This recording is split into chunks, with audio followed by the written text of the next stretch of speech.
Good morning, everybody, and thank you very much for joining this webinar. I'm Dan Morris, Key Account Director for Crystal Specialist Finance, and today we have an absolute treat in store for you, and I'm joined by two heavyweights within their own sectors and two fantastic minds on today's hot topic, so no pressure there, guys. But before I introduce them to you, let's see what's on the cards today. So ultimately, as you've seen, we will be discussing the impending stamp duty deadline, our thoughts on what's going to happen, but more importantly, how you can still help your client beat the deadline and benefit from a relief in stamp duty. But for the rest of the session, we'll be coming to you guys for your questions, so you will dictate where this goes. There's been some questions that have came in already, so thank you very much for those, and we'll answer them in due course. But any questions you do have, please do ask them in the question and answer section. Okay, so without further ado, let me introduce our first guest. He's the Harry Potter of the tax world. He's a real tax wizard. We've got John McCaffrey of Alexander & Co. So John, please introduce yourself. Thank you, Dan. Hi, as Dan said, my name's John McCaffrey. I'm a tax partner firm in Manchester called Alexander & Co. And we specialise in entrepreneurs with a particular emphasis on property. I've been asked in today because there are two really big questions in relation to property and tax at the moment. The first one is, will the stamp duty holiday end? The second one is, what's going to happen with capital gains tax? If we had a Labour government in, and I'm not making any political statements here, but if we had a Labour government in, we'd probably know by now. We don't. We have a Conservative government, and they tend to like surprises. So at the moment, I have absolutely no idea what is going to happen with either. But I do have a few insights. In terms of stamp duty, I would say it's looking likely that the holiday will end. The reason for this is that the government has announced that they're not going to reverse the policy or extend the holiday. And despite a lot of U-turns by the government recently, when it comes to tax policy, they rarely change their minds. That said, if you look at the political market, stamp duty, first-time buyers and housing shortages are still a really big issue. So I wouldn't be surprised if some sort of reliefs were brought in at some point. Whether they come in the budget on the 3rd of March, I don't know, because I think that's going to be quite a small and rather uneventful budget given the state we're in. But I would look to see, as things normalise, the housing market becoming more of an issue again. The second issue, and this one I really don't know, is on the capital gains tax. There's been a lot of talk about alignment of capital gains tax rates with income tax rates, which would take your capital gains tax rates from effectively 20 or 28% on residential property up to the 20, 40, 45% rates that you're paying on income tax. Okay. Now, on that, that's come from something called the Office of Tax Simplification. They are not a government body. They are advisors who look at tax policy and whether it is fair or not. And they seem to believe at the moment that the capital gains tax being aligned with income tax would be a more fair way of dealing with that tax. However, you can't remove the political aspect. So when you're looking at the wider market, it would be difficult for a chancellor to, in the middle of a pandemic, all of a sudden start raising capital gains tax. Both capital gains tax and stamp duty land tax are voluntary taxes. They are payable on transactions. Putting them up doesn't necessarily raise more taxes, because people will choose then not to do transactions. So it could be that actually capital gains tax, it may move. I think it's likely it will move. If it moves up to the same level as income tax, I don't know. And a second nugget I actually dug out, and this isn't being widely reported, is that if the rates are aligned, then the Office of Tax Simplification has recommended relief for inflationary gains. Now, some of you may or may not remember something called indexation. But what that basically meant was that the inflation on the cost of the property wasn't taxable either. And for property owners, that means there's a sizable relief available on the disposal of a property. So it may not actually be as bad as people are thinking. You may actually be paying more tax at the moment on a straight 28% gain than you will be paying 40% tax on an inflationary based gain. As I say, none of us know at the moment, and we shall wait and see what happens. Perfect. Well, thank you very much for that. As I said, John is a tax wizard, so if you do have any tax or transaction related questions, then please do type them and he will endeavour to answer them. So let's introduce our next special guest. I can't wait for this introduction. I've been waiting for it for 30 years now. Obviously, a lot of you do already know him, so essentially no introduction is needed. He's been in this market since time began, and well, used to read me bridging case studies of bedtime stories when I was a child. He's a true heavyweight within the specialist finance industry. We've got Dad, Big Rog, Rosa, the man who set himself on fire just before my sister's wedding, Roger Morris, Group Distribution Director from One Savings Bank. Welcome. Dan, this is a world exclusive for us too. It's the first time we've been on a webinar, and I've actually not only going to follow you, but follow John, who is without a doubt an industry legend. And that insightful information, certainly as an investor, John, I found really it's something to think about, particularly inflationary gain is something else to consider. What I would say, Dan, is when I look at this year, I think it's going to be in two distinct segments. The first segment is going to be from the 1st of January till the 31st of March. And brokers' main focus is how to get all their cases over the line without too much pressure. And I remember what it was like in March 2016 with the 3% increase in buy-to-let stamp duty.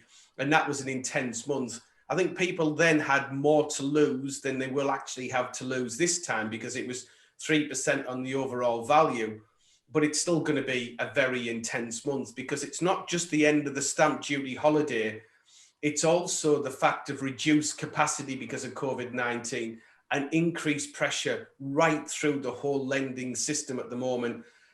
All the reports that I'm getting is the whole housing market really is on fire at the moment. It really is building momentum, and all the top economists cannot give any form of a reason. So nobody really knows why. I think it's a mixture of so many different factors. And then you've got the end of Help to Buy phase 1 on the 31st of March, and they can't pass that deadline.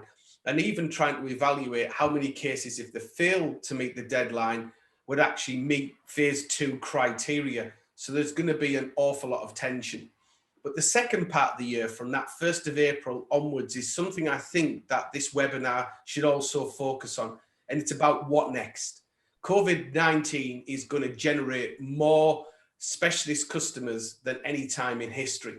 And therefore, working in partnership with Crystal and the Crystal support desk, by being able to have those unusual cases, the people who are self-employed, we've seen a very large high street lender reduce its LTVs to 60% recently. And the queue of processing the self-employed cases has now taken much longer than employed. So being able to focus on your employed customers is one area. Being able to focus on self-employed, 5 million customers are going to need your help. But the overall specialist market itself offers huge opportunity. And it's a question of whether or not you've upskilled your knowledge. Specifically the landlord world, which we're going to go on and talk a lot more about, it's about who's giving the advice when it comes to taxation. And if you haven't got a partnership with a qualified tax advisor, you really need to think about one that would align to your business. Because when dealing with a purchase, who is the one who is going to advise on that structure of ownership, whether it be personal names or in a corporate name? Are you going to go down on that file for the one giving the advice? Or are you going to have somebody else who's far more qualified than you are? And then the last point I think I want to make, particularly in this first quarter of the year, is options. What options are you giving your customer when it comes to the time frame that they want to complete? If you take an older person, there's someone in the 80s, maybe their husband has passed away and they want what we call is equity downsizing. They want to move to a smaller house, maybe near the children. time is a consequence to them, and stress. Older people worry about all sorts of things, and they might not want to be in a 10-house chain. They may have bought the house down in 1971 for 38 grand and it's worth $500,000. To borrow short-term finance for 2 or 3 months at quite a small cost is an option that should be presented to them, and let them make an informed decision, which I know is an area that you're going to cover off. So that's kind of my initial focus, Dan. So back to you. Perfect. That's brilliant. Thank you. And thank you very much for your insight. And on the back of insights, where do you actually see, or what do you think is going to happen with stamp duty? Do you think it's going to be extended, or do you think, do you know what, 31st of March, that's it, it ends? John, you go first. Yeah, I think I addressed that before. I feel it's going to end. The messages coming out through the press are quite strong. When dealing with government bodies and people like the Inland Revenue, you're not dealing with commercial people. You're dealing with people who are going on a policy basis, who have teams inside their various organisations who say this is costing X, Y, Z, and therefore we need to introduce a policy, right? They have announced it won't be extended, and I would be surprised if it was. As I said earlier, housing is a massive issue. It's been a massive issue for years. The whole Osborne tax thing 4 years ago was all around trying to free up housing stock. There's a lot about moving planning regulations to free up housing stock. They want people, and Conservative governments want people to go into house ownership. And as a result, I kind of think stamp duty reliefs in one form or another will start to come through. Perfect. Thank you. Rog? So I'm thinking of many different taxes that have been changed and how quickly they are and how quickly they aren't, and the overall issue with COVID-19. So at the moment, there's a lot of pressure on the government to try and clamp down further to stop the spread of the virus. So they're trying to consider or pressure to stop the housing market itself, no more viewings, no more sales. So if they were to extend the stamp duty holiday now, what would that do? It'd send a clear message, go out and buy a house, go and do viewings. So I think, one, politically at this moment in time, for that reason alone, it wouldn't be good to extend the scheme as it is. So if you look at the approximate 250,000 houses that are reported in, I think it was the Guardian of the Times, that may not pass their stamp duty deadline, what about those properties? What can we do without this sending out an unclear or a bad message to the market or affecting the further impact on COVID-19? So in my experience, what something the government could do is maybe wait until the second week of March. And this is purely my own opinion. It's nothing to do with the USB group. And it's a pure guesstimate that if they were going to do anything, what they would do is maybe 2 weeks before the end date is to say that any property that has exchanged prior to the 31st of March has up to 12 weeks, 3 months to complete. What this would do is prevent any sudden surge of new potential purchases. I think if they did it the 1st of March, there'd be lots of people suddenly want to clamber out and go and buy a new home to complete within that time frame. I saw that on the March 2016 with Buy to Let. But then there's this recent report recently of the real further increase in demand of people wanting to buy properties in the UK. And the market at the moment, with capacity, with lenders and funding and everything else, I think the government are really stuck in a really tight situation. So it's hard to get the answer done. All we can say is assume nothing will change. There'll be no extension. So you're going to have to stick with the cards you've got. However, Dan, I've got some questions for you. The question I've got... So I'm just going to give you my opinion first, to be honest. Go on, your opinion. I've got some questions for you. Calm yourself down. But do you know, I agree with both of you guys. I do think that the deadline isn't going to be extended, and I think it is going to end on the 31st of March. Best case scenario, they might extend it by a couple of weeks, but ultimately, the market's booming at the moment. And again, as you said, given the pandemic that we're in, and the fact that if they do extend it, it's just giving the wrong message. So I think we've had a good run in it. I think it has really, really helped our sector, our market, our industry, and it's been quite fruitful for a number of people, obviously over the past year. But I think it does and will come to an end.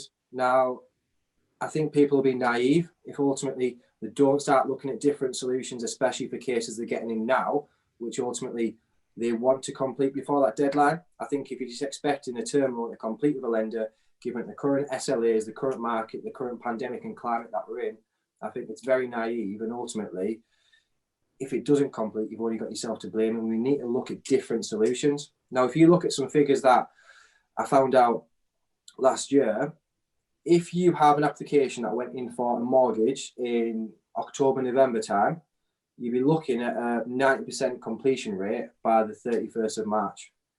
If then you fast forward to December and January, and potentially even February, you're looking at a 60% completion rate for the end of March, which if you look, that's a significant drop, and that's in standard timescales, in the standard real world, pre-COVID, what it used to look like. If you put people working from home into the mix, lenders' SLAs, and the fact that third parties may not have access to the facilities they would have previously had to ensure that they could have got it done at a quicker timescale, then realistically a lot of cases aren't going to complete. So if people aren't looking at bridging finance or short-term finance and solutions to help get this across the line prior to the stamp duty holiday ending, then again, essentially you may be doing your client an injustice. It's worth looking and comparing them two solutions, because yes, do you know what, short-term finance, it is a little bit more expensive than standard term loans, but if you're paying 2% rather than say 3 or whatever it may be afterwards, then ultimately it could be more cost effective looking at these solutions,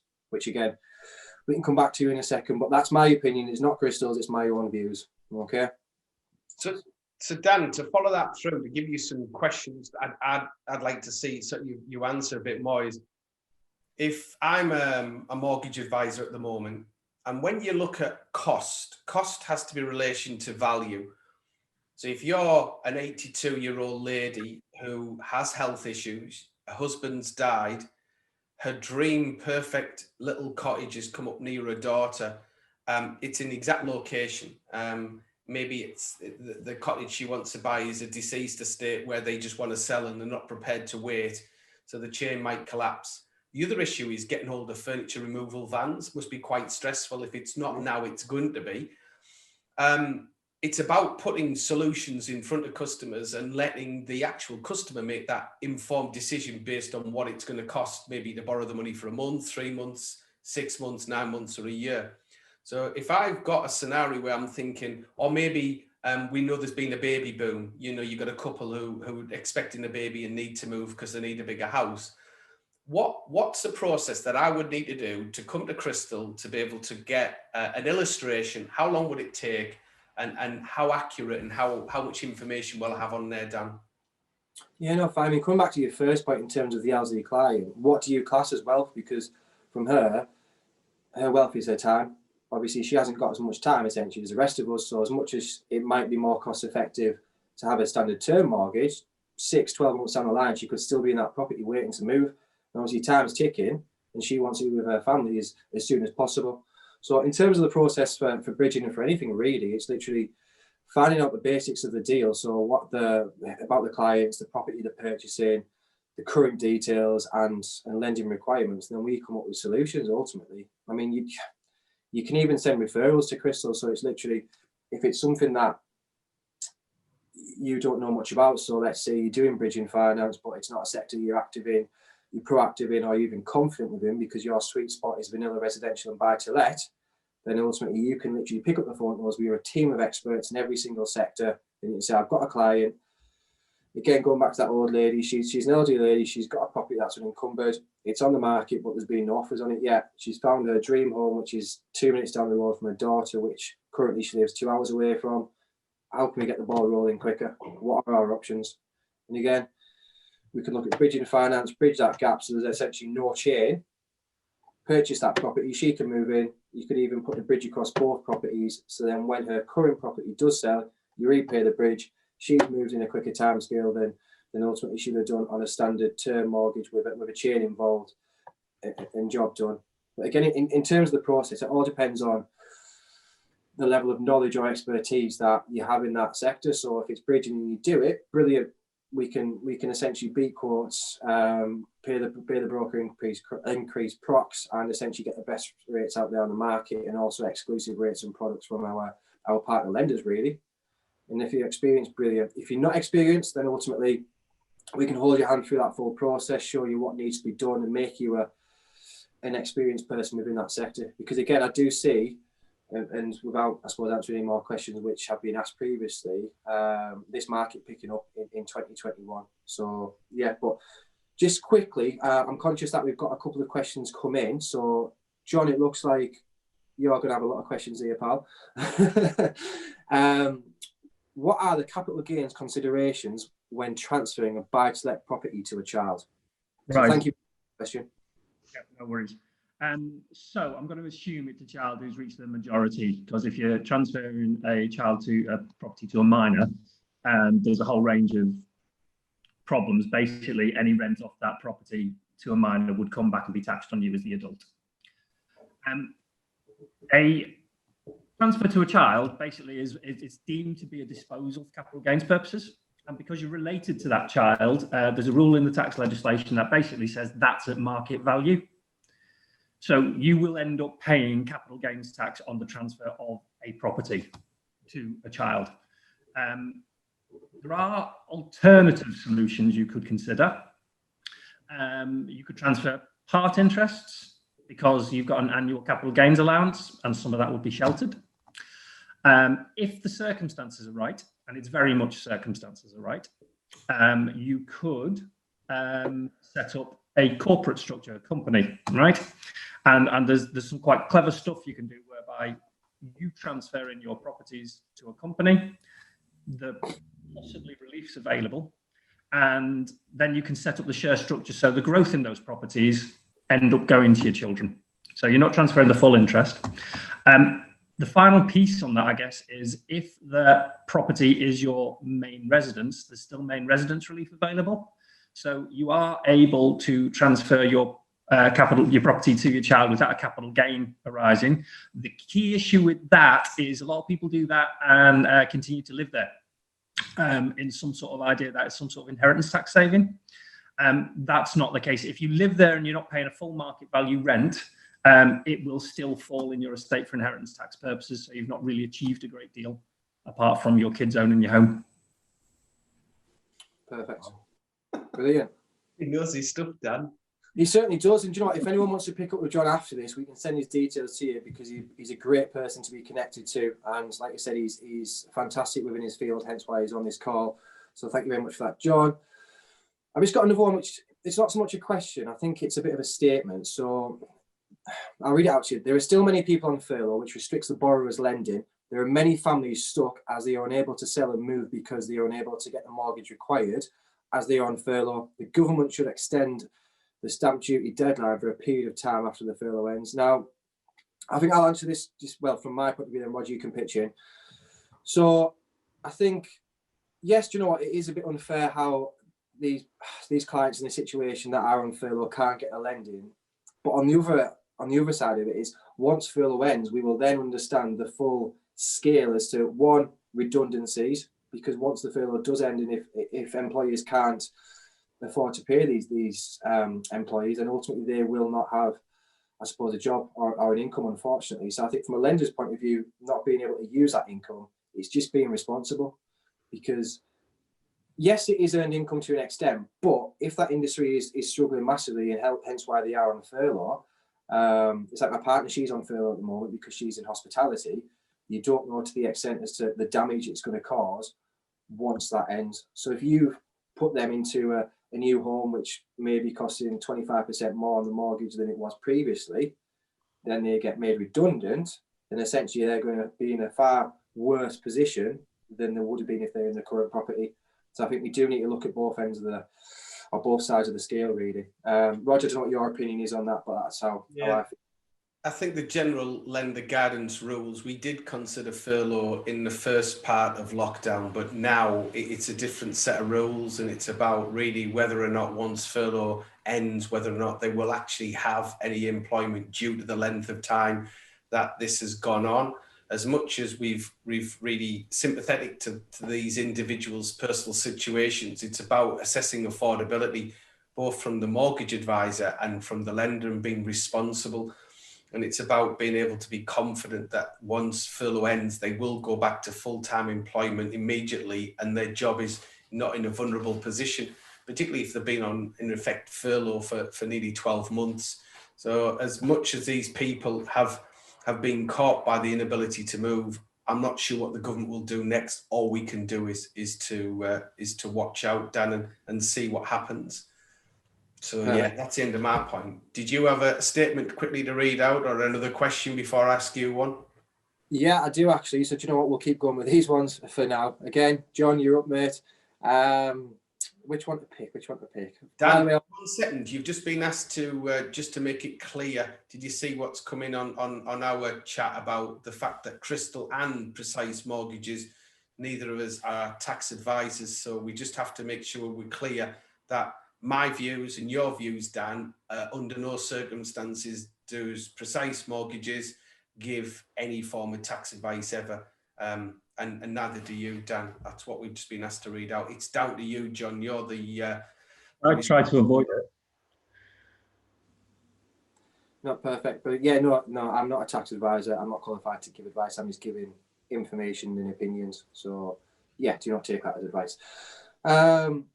John, what are some top tips to reduce corporation tax? Obviously within the rules. Okay, I assume we're talking some sort of property business or property related business. That's literally our question. Yeah. So yeah. So actually, in terms of corporation tax, and I know the payers don't feel this particularly, but actually the UK has got a pretty generous corporation tax rate. It's currently sitting at 19%. It's not as low as Ireland, but it's certainly lower than most taxes around the world, and it is lower than income taxes by some margin when you're getting up to the 14, 44, 45% rate. In the past, there was a lot more you could do to reduce corporation tax. These days, your chances of reducing corporation tax are a bit limited. But some things you can do. So there is a purchases of new commercial buildings or certain extensions to new commercial buildings tracked a 2% straight line basis, which is worth knowing. It's a relatively new introduction that in the last couple of years, it's still not widely used. But that actually, if you've got a very sizable purchase into a commercial, that will reduce your corporation tax. Making sure you are maximising your capital allowances. Now, capital allowances are tax deductions on fixed assets. So when you're getting a property or a building, or in some sort of manufacturing or something like that, it's making sure that you are maximising the deductions you can take for the capital expenditure. And in particular, the capital expenditure that is embedded in the property. Were you buying a new building, that's relatively straightforward. But were you buying a second-hand building, you need to be really, really careful. Unless you capture those assets on the transfer from the purchaser and certain conditions about them having identified them as tax deductible assets, you will not be entitled to those tax deductions when you purchase the building. So your lawyers need to be all over that. It's one of the key things that are missed on property transactions at the moment. The other one, which is actually kind of unrelated to anything, is pension contributions. Pension contributions within certain limits are tax deductible within companies if they are made for the benefit of the employee. There are other things. You can pay out bonuses and salaries, but then you end up getting taxed on them personally. And you can make certain provisions, but that's just deferring the tax until the provision kicks in later on. Perfect. Thank you very much for that answer again. Another fantastic answer. So hopefully that was sufficient for you. Again, you can pick this up after if you want to elaborate a little bit more. We've got some more questions in, but Rod, should we go back to you first? You've got something to ask. Yeah, just carrying on, because I know there was a couple of other really good questions coming in, Dan, and we will come back to them on in a second, particularly one from Chris Jones. Hi, Chris, but we'll come back in a second if you just don't mind. Dan, I want to follow through. So as a broker, you've explained that they can come to you and they can get quotes from all the different lenders or the most appropriate lender, or you would actually take the case off them. But it's really, what's the benefit of adding Crystal to the mix? I think that's a really good question, to be honest. And I think the main benefit for me would be using our skill set and our expertise, and more to the point, using our time rather than yours. So every single mortgage advisor, broker, whatever you want to call yourself in the market, your time is precious. And if you're dealing with cases that are more complex, they're not straightforward, they're not vanilla, what have you, then for me, you're kind of missing the trick, and you should be working smarter, not harder. So if you can refer cases to us from that point of view, or pass us the more complex cases, then you can personally deal with your sweet spot, your vanilla residential, your buy to let, the stuff that you can do all day long with your eyes closed. Whereas the cases that you're passing to us, which are more complex and need that little bit more, I suppose, attention to detail or relationship with these specialist lenders or sectors or what have you, then you can have two caseloads ongoing at the same time. But more importantly, you've got two sets of income. I think another benefit is the fact that our relationship with these lenders, and the fact that we understand what a perfectly packaged case looks like for every single lender that we deal with. Now we've got over 80 lenders on panel. We could have more, but ultimately the lenders that we deal with, we work with really closely, understand their processes and criteria really, really well. So one, adding us on and us packaging the cases, we're not going to get kickback. So I know currently a lot of people, if you're not perfectly packaging the case and sending it to the lender, they'll then come back to you within, for no disrespect for a lot of lenders, a horrible SLA, maybe 1-2 weeks later saying, we're actually missing this document. You then send it back, it's at the back of the queue. It's another 2 weeks before I looked at it, and before you know it, it's 4 weeks down the line before they've even reviewed it and offered, so to speak. So I think sending it to us, one, we have underwriting teams within certain lenders which look at cases quickly for us. We've got the relationships there, and we understand what's needed to get the case rocking as quickly as possible. Another benefit will be the fact that sometimes, and a lot of the time, we do get enhanced procs and better rates and exclusives because we are on superior and premier panels because of the volumes of business that we do. Now, that's not me blowing our trumpet and saying, you know, we're fantastic at doing loads of business. It's because everyone's pulling the business through us. So because of that, we've got a superpower of thousands of brokers each year using Crystal. So with that, we get a lot more buying power. But I'd say it's the knowledge, it's the experience of the team, it's the speed of the team, it's the fact of the, I suppose, the certainty that we know what a package case looks like for every particular lender that we deal with, and we understand what we need to do to get it through the door and complete it as quick as possible.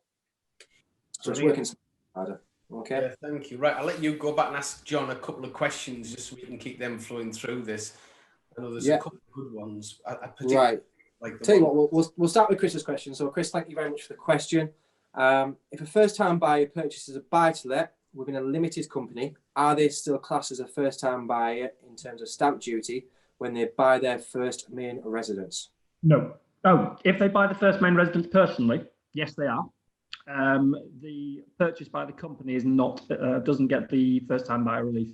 The purchase by the company also, the first purchase attracts the 3% uplift. So they can start a buy-to-let portfolio and still buy their own main residence in their own name if they are a first-time buyer outside the company. Brilliant. And that's, do you get many people asking you that sort of question, John, when you come for advice? Is I want to get a buy-to-let first and I want to get a residential next? I do. I get that one comes along, and also the one about purchasing the next residential. So it's I've got my main house, I want to keep it, what do I do with it? And then it's a question of maths, because you can sell it to the company, sell it to a company and then buy a new property, or you can buy your new property, pay the 3% and sell your old property within 3 years and recover the 3%. But it's only really worth doing if the 3% on your second property is worth more than the 3% on your first property. Brilliant. Perfect. Thank you for that, and hopefully that covers that question. Right, John, another one for you again. There's a great theme here, but it's good. It's good. So thank you very much for the questions. I thought indexation of the value of a property was still, and there's always been, there relating to CGT. But I think you said this was something that was being considered. Right, so indexation in relation to individuals ended in 2009 and was completely wiped out. So there's no indexation available to individuals. To corporates, indexation ended in December 17, but you still can claim the indexation in a corporate up to December 17. Brilliant. Perfect. Thank you very much for that. Right. Again, another one for you, John. If you purchased a property in single name, can you at a later date add your partner's name to the property before selling it in order to take advantage of the double tax relief and hence reduce your CGT? If that person is your spouse or civil partner, yes, you can. If they are just your partner, you live with them, no, you can't. Right. Okay. Perfect. Thank you very Good much. question, that one. No, fantastic. John, there's some really, really good questions on here. I've not heard that one for a while, but I think that was not that the other questions weren't good ones, Dan. I quite like that one. That was fantastic. One more, and then we'll go back to what you've got there, Roger. So, John, a little bit vague, but could you detail the property tax challenges for commercial properties? Yeah, it's not so much challenges, it's just different. Commercial property is subject to normal capital gains tax rates. So that's at the 20% or 10% if you're a basic rate taxpayer.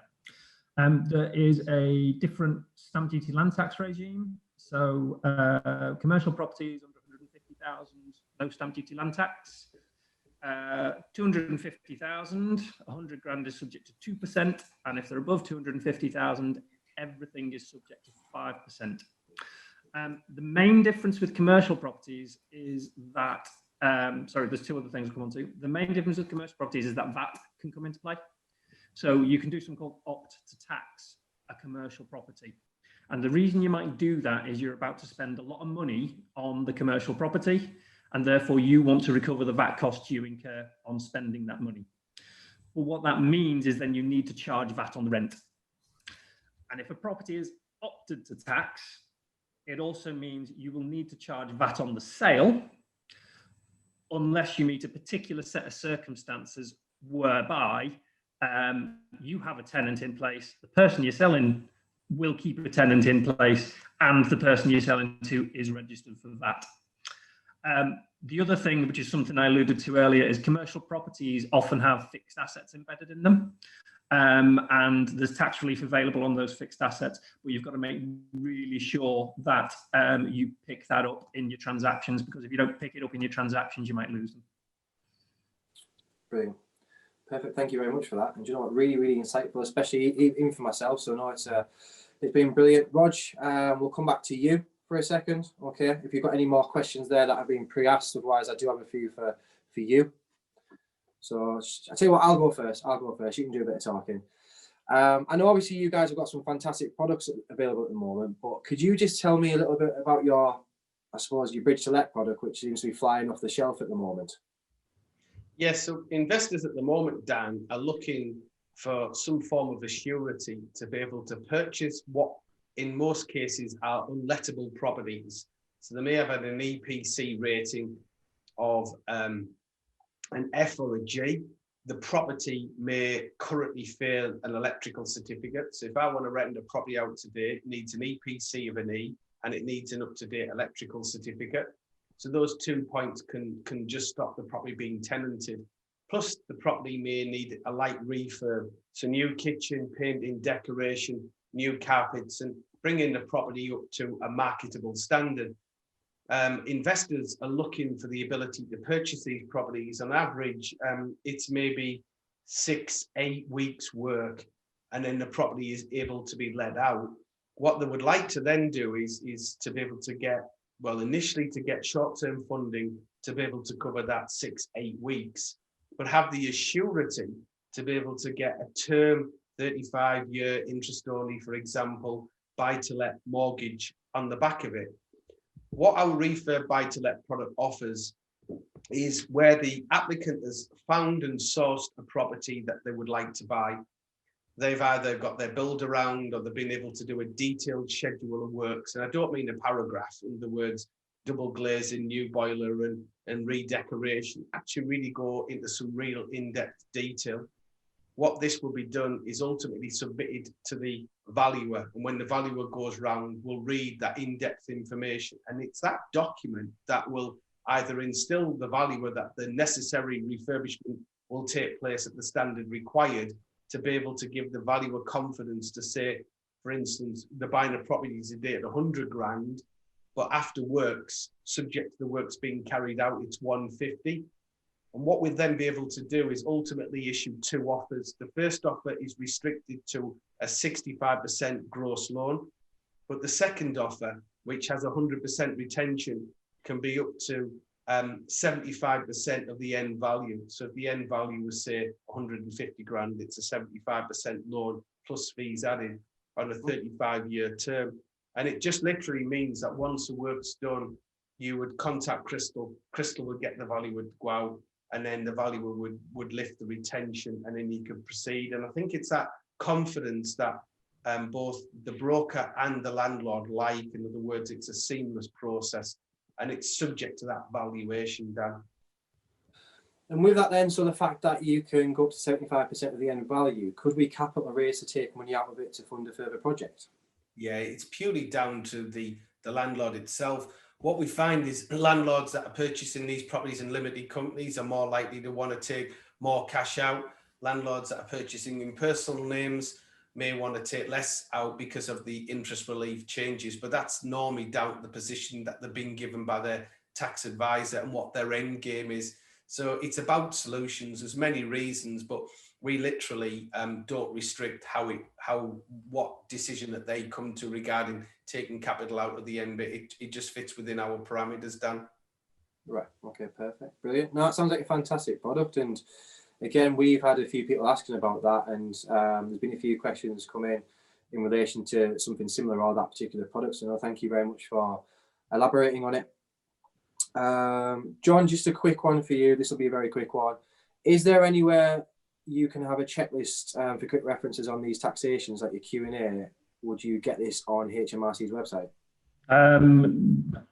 HMRC have a set of manuals. They're really complicated. There isn't really a short checklist because the issues are wide, varied, and extremely nuanced. Right. Okay. Perfect. Let me have a look at a few more questions. John, a question for you again. So just quickly, client has sold her residential home in Canada last year and is now purchasing a new home in the UK. She's British and recently widowed. Regarding the stamp duty, is this a replacement of residential home? She does own another property in the UK, currently rented, but she plans to sell it in the near future, and she's been in the UK for 6 weeks. Okay. It should, it's something I need to check out properly, but it should classify as a replacement of the main residence. Main residence is a matter of fact as to where your main residence was previously. And the legislation basically says that the disposal of the previous main residence must be within 3 years of the purchase of the new main residence. To be completely safe, I would sell the rental property first, but if she can't, then it should qualify for replacement. Okay, perfect. Thank you. Rog, going back to your bridge to let product, is there a minimum loan initially, and also can this be used for a property that the landlord already owns rather than purchasing? Yeah, so like yes. So if you've got a property at the moment, Dan, so you've got a buy to let, the tenant's moving out. You want to upgrade the electrics because it's not going to meet the deadline certification by the 1st of April, and you want to just improve it, then yes, we can go up to 65% gross loan of the value of that property. So we are seeing a lot of that, particularly with the electrical testing. And what I would say, I've just recently gone through all my buy-to-lets when it comes to electrical testing, and it's surprising what repairs are needed, even if they're small or minor. It's making and getting into people's houses and getting tradespeople to do the work. So keep that on your mind. But yes, we can do 65% of that current value of a currently owned property. What was the other question? Oh, it was the minimum loan. The minimum loan is 50,000. Now, you know, Precise's buy-to-let policy of our minimum value on buy-to-lets, but on bridging it is 50,000. So you would need to factor that in when working out 65% loan is the 50,000 when looking at a property that you're looking to refurbish is slightly higher than our standard buy-to-let terms on a standard buy-to-let that's mortgageable and lettable at the moment. Perfect, brilliant. No, fantastic. And again, any more questions on that, feel free to ask or pick up the phone to your BDM and they can discuss it further, or obviously pick up the phone to the likes of Rog or their internal product team. Just on the back of bridging, we've been asked another question, and it's quite an interesting one actually. Where do we see the bridging market going in 2021? So I'll field it first if you don't mind, and you can chip in afterwards. But yeah, no, it's a really good question. I mean, first and foremost, I think the first quarter of the year is going to be busy with bridging finance because people are looking to find the solutions for their clients, beat the stamp duty deadline, which we keep discussing. But more importantly, I do think this year is going to be about education, because last year I did a survey of the marketplace, and round about 6% of brokers that interacted with the survey said that they did bridging finance. So that's a massive 94% of brokers which keep away from bridging, whether that's the fact that they don't like to do it, they're scared of doing it, or they feel they don't get the inquiries across. Now, obviously, if you're not educated within the bridging space, you may not know what a bridging finance inquiry looks like because it's dressed up as a standard term loan inquiry. But I do think it's going to be a really, really busy year on bridging finance. I think regardless of the stamp duty deadline, more and more people are looking for more and more solutions. Again, whether it fits the needs, whether it's that mortgageable property, auction purchase, breaking the chain, whatever that may be. And I think more and more people are educating themselves within this sector and within many other sectors like development finance, commercial, areas they may not have potentially been involved in before, but due to a lot of people having a reduced income in the past 12 months due to COVID, I think they're looking to expand on their product offering and their product knowledge and really looking to hit the ground running this year and essentially become not specialists, but have more knowledge within the specialist market. Because as Rog mentioned previously, I do think it is going to be the next 3 years for specialist lenders to really shine, because there's going to be more clients that fit that profile really for specialist lenders, because there's going to be a lot of people come up with this with credit issues, or again there's going to be something that and some factors to why they can't fit the high street's needs, because the high street's brilliant, but they don't look at it in a common sense lending approach, which are likes of the One Savings Bank, the Togethers, Peppers, Mast Havens, Fleet, you name it, they look at it in a common sense approach. So I think you'll be relying on these lenders and even ourselves more than ever in the next 12 to 24 months. Rog, you can cover off what you think. The bridging market has always adapted to change, and I would look in 2008 when we had the financial crash. Bridging came into its own right, and it grew out of that inability of the mainstream banks not to be able to fund. And if you look at a point when there was the least liquidity on the high street, bridging expanded dramatically. Precise mortgages, when we started in 2010, you look at the size of our bridging business that we built in partnership with the likes of Crystal and the brokers listening in. So bridging is set and destined to grow and carry on growing, as is the specialist market. But what we will see with digitalization and customers being more digitally savvy than ever before, lenders now working with comparison websites, brokers unfortunately going to get a smaller share of the pie of mainstream mortgages. Where the future is in the specialist market, of which we need the broker and intermediary 100%. So I just think that the future's set to hold, Dan.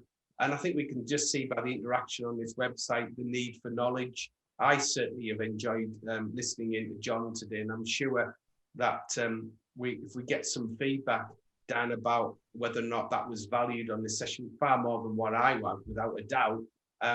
It's this level of knowledge that Crystal gives. It's over and above, it's not your mainstream knitting. It's just the fact that you want to add to the experience the broker gets with Crystal. So I just want to thank you for that. That's really, really right on the money of what brokers need help on at the moment. Yeah, no, Jeff. Just to add into that, and I have to say, a lot of the planning I do is transactionally based. And the main problem with it is high street lenders, because I need to move something somewhere in a particular property transaction, and a high street lender puts up all sorts of barriers. And I have to say, the specialist lenders and the bridging lenders are where a vast majority of my clients are turning to in order to mitigate tax liabilities. Perfect. And that's it. And that'll continue, to be honest, because again, they understand and they've got that appetite for that sort of transaction, ultimately, which the high street lenders don't, unfortunately. Whether that changes or not, who knows? But as it stands, yeah, you bang on there, John. A couple more questions. First one for John. So, John, in relation to the question of adding a partner to the property to reduce CGT, wouldn't that give you a chargeable consideration, resulting in a stamp duty fee instead of the CGT you saved? Not necessarily. So this is one of the big misnomers about stamp duty. People think stamp duty is payable on the value of a property. It isn't. It's payable on the consideration provided. So it is the purchaser who pays stamp duty, and they are paying it on the money they have handed over, not the value of the property. It just happens to be the fact that they're often the same thing. So if you are spouses, civil partners, and you are transferring an interest in a property between you, if you transfer mortgage debt, potentially a stamp duty land tax charge arises. However, transfers between spouses are free from the 3% additional rate. And under the stamp duty holiday as it stands at the moment, as a result of that, you're not paying unless the spouse has taken over a mortgage in excess of 500,000. Perfect. Thank you very much. And Mark, hopefully that answers your question. Next one for you is, from Iftikhar, so thank you very much. He has a client who moved out of his residential property and let it out. He moved into rented accommodation, but now wants to buy his own residential property. Will he have to pay the additional property tax on this new purchase or not? Yes. Okay. Does it all, John? Yeah. That's it. Perfect. Thank you very much. Short and sweet. Right. Another question for John. On a buy-to-let in personal names rather, to maintain interest tax relief, can you borrow more than the purchase price of the property, or should it be up to the purchase price? If that makes sense to you. Not a great deal. Harry, if possible, could you just type that again, please, buddy, and see if we can get a bit more of an understanding. If not, we'll give you a call after this and we can discuss it with you. Last one I've got on here. John, for residential interest only and equity release mortgages, what happens if the client has to go into a home? Right. That gets quite complicated. So if a client has to go into a home, the property still technically belongs to them. What I think they're talking about is whether the local authority can come and take the value of the home. Potentially, it depends on the terms of the equity release mortgage and whether there is a charge on it. And it's very much a legal issue rather than a tax issue, that and it's not something I can give clear advice on. I know there are a couple of schemes out there whereby people transfer properties to their families several years in advance to try and avoid care home fees. They transfer them into trust to try and avoid care home fees. It's tricky. The revenue look at it, local authorities look at it. They have to be genuine commercial transactions, not tax avoidance or fees avoidance arrangements in order to work. Right. Okay. Perfect. And just conscious of time a little bit with the questions. Right. We've got that question come back in from Harry, so thank you. The previous question was related to a remortgage. So they bought the property for £300,000 and took a mortgage out for £150,000. Yeah. Now the property is worth 600, and they want to take some money to help personally and not further the buy-to-lets. And not further the buy-to-lets. Yes. Does that make sense or not? That was in relation to on a buy-to-let in personal names, to maintain interest tax relief, can you borrow more than the purchase price of the property, or should it only be up to the purchase price? So essentially, it was purchased for £300,000 and now it's worth £600,000. So lending more than that £300,000 purchase price, is that going to open it up to more tax? If it's let, then potentially. So there's a couple of issues on that. One, if it's in own name, there's a restriction on the amount of interest you can deduct. So the way it used to work was basically you took your rental income, you take off your interest, and you paid your tax on the profits. Now what happens is you take your rental income, you pay your tax on the rental income, or you charge your tax on the rental income, and 20% of your interest is deducted off your tax, which can in some cases mean that you are paying a significantly higher tax bill. So the higher your mortgage, the more likely it is that you are likely to be paying more tax depending on where your total income sits. If it's a 20% total income or 40% total income.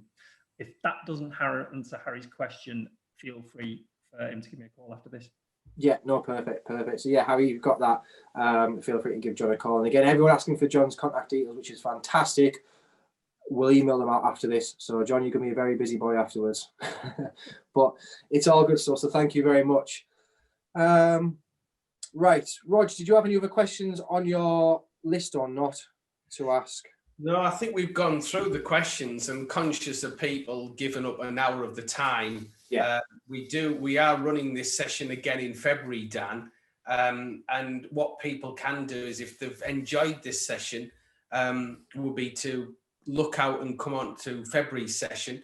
Secondly, if you want to get any more information of how Crystal can help you between now and the 31st of March, you'll get the details sent out to you. And I think hopefully you've enjoyed John's time, and hopefully John will come back for the next session that we've got planned in February.